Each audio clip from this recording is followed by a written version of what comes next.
كاين شي نهارات كتحس براسك سوبر وومن، عندك واحد لينيرجي كبيره، ولكن شي نهارات عيانه فاتيغي ايبويزي، ما قاده لا تنوض لا تحرك، طالع عليك الدم، معصبه هي مع راسها، قلبك طايب، اللي يهضر معاك كتبكي. بغيت نقول لكم ان هاد التغيرات راه كتعيشها كل امراه، وهي تغيرات طبيعيه اللي مرتبطه بالدوره الشهريه ولا لو سيكل مونسترويال.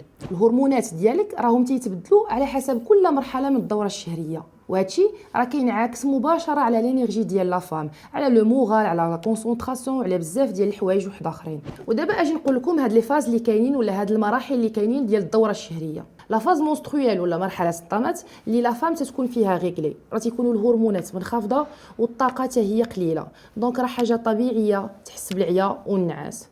لا فاز فوليكولير تيبداو الهرمونات كتطلع، الطاقه كتزيد، ولا فام كتبدا تحس بالحيويه والنشاط. لا فاز اوفولاتوار ولا مرحله الاباضه، هنا لي زورمون تيكونوا اوبيك، دونك هذه اقوى مرحله في النشاط والحيويه، وتيكون التركيز عالي والجسم تيكون في قمه الطاقه ديالو.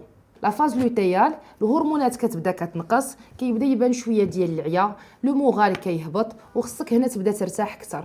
ملي تتفهم لا فام هاد المراحل ولا لي فاز دو سيكل مونسترويال، كتخطط لحياتها احسن ولخدمتها وحتى السبور ديالها بواحد الطريقه اللي هي انتيليجونت وكومباتيبل مع الجسم ديالها.